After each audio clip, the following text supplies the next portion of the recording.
Welcome to this week's interesting edition of NASS This Week on EkoHot TV. My name is Comfort Olayinka. On Tuesday, the 4th of July, the 10th Assembly resumed from a 2-week break. During the plenary session, the Speaker of the House of Representatives, Honorable Tajudeen Abass, commended the 6 committees set up before the recess to see to the affairs of the House for a job well done, particularly the Committee on Welfare and Legislative Agenda, headed by Honorable Wale Raji of Ekpe Federal Constituency of Lagos State.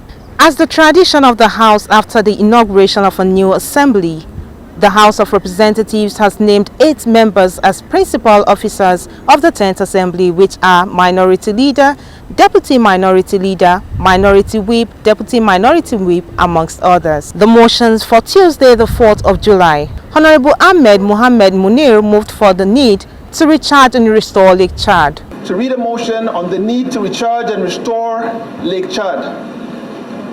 The House notes, once a lifeline for millions of people in the Sahel region, Lake Chad, in correlation with the largest endorheic basin in Africa, has been rapidly shrinking over time due to climate change and unsustainable water management practices. Concerned that the shrinking of the lake has led to severe consequences on economic opportunities, causing displacement of millions of people who are now living in poverty and facing the threat of heightened security risks and extremism with both national and international ramifications.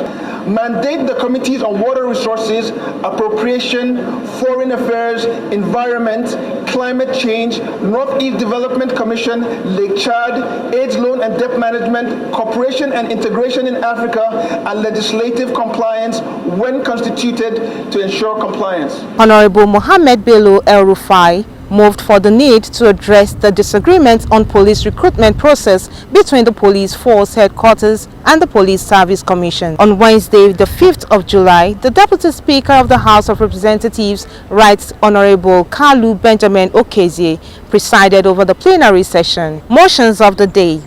Honorable Oluwole Oke moved a motion on the need to investigate federal ministries, departments and agencies, parastatals and tertiary institutions on mismanagement of personnel recruitment, employment, racketeering and gross mismanagement of the integrated payroll and personal information system. So the House also observed that the introduction of these reforms, most ministries, departments and agencies in collusion with the Office of the Accountant General of the Federation and the Ministry of Finance, Budget and National Planning, have devised methods to insert ghost workers and get payments through backdoor channels.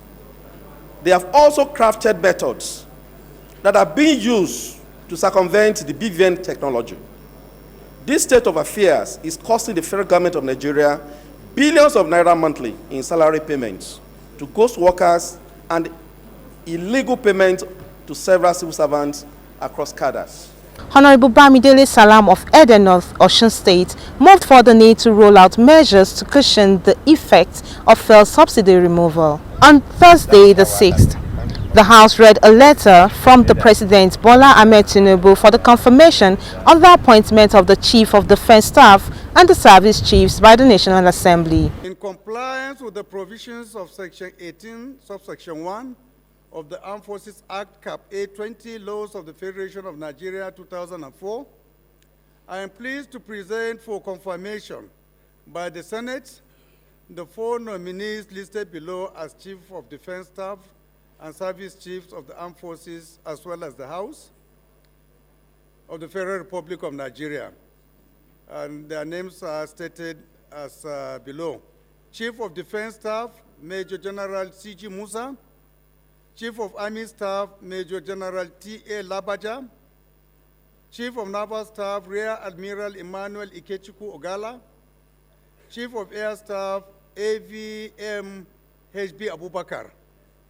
The House of Representatives is invited to note the current security situation of our country, which requires concerted effort of both the legislature and the executive to ensure a well-protected nation. This informed the review of our defense architecture and appointment of new leaders to work in synergy with one another to achieve the level of optimal performance expected of the military. Honorable Kafilat Ogbara moved the motion on the need to enforce the provision of the Discrimination Against People with Disabilities, citing Prohibition Act 2018. Honorable Tessa Ugbo moved for an urgent need for further legislation action on student loans and access to higher education in Nigeria, in a bid to ensure that the rights of disabled persons in Nigeria are safeguarded. Also note that Section 6 of the Act provides that from the commencement of the Act, there shall be a transitory period of 5 years.